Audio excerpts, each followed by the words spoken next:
This is Censor Studio with Sangsi's Retrospective, bringing you quick news on the Middle East war.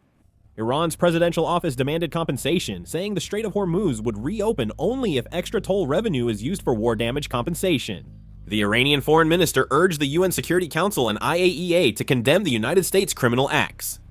The Iranian embassy in Japan posted that it is regrettable that President Trump showed such low intelligence by using profanity on Truth Social and stated that President Trump seems to be a fanatic. This is Isfahan, Iran. The Israeli military attacked the besieged Imam Hussein military base located south of central Isfahan. This place has already been attacked several times, but they launched another attack.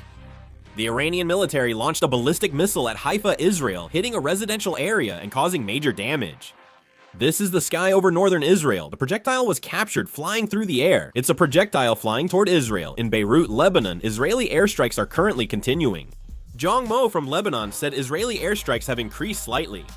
This is Beirut, Lebanon, where a Middle Eastern passenger plane is landing with airstrikes visible in the background. Israeli military airstrikes continue, and civilian harm is also severe. This is Erbil, Iraq. Drone attacks have also continued in the Erbil region. There have been ongoing drone attacks targeting the Sulaymaniyah region in Iraq. It appears to be aimed at the Kurdish people. This is the Sulaymaniyah region in Iraq. This is the area hit by the drone.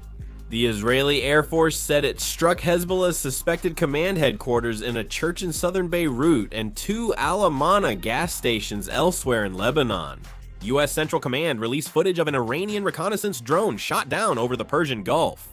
Bloomberg News reported that many JASSM air-to-surface cruise missiles in the US are now being concentrated toward Iran. The problem is that these missiles continue to be concentrated in the Middle East, and if China attacks Taiwan, it could lead to a dangerous situation.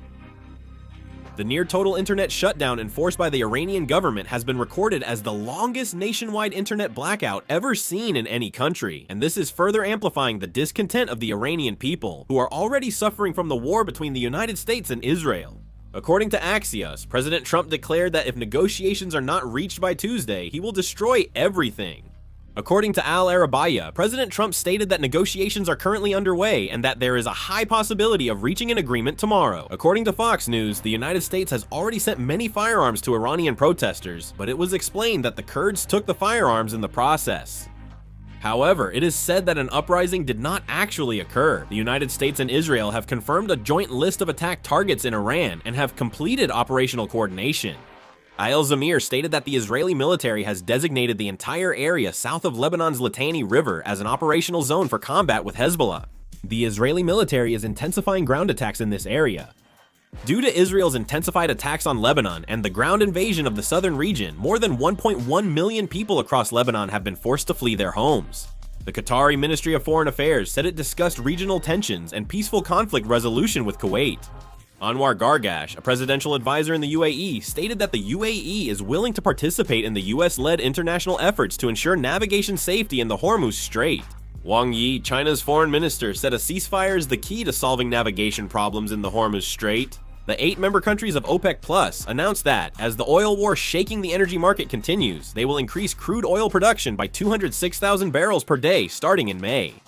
Major oil producers such as Saudi Arabia and Russia, along with Gulf countries like the United Arab Emirates and Kuwait, who were most affected by Tehran's attacks, agreed to the new oil production increase.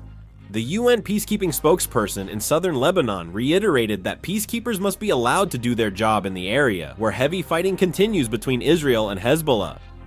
If there is more news later, I will make a video and upload it. This concludes the video. Thank you. Da?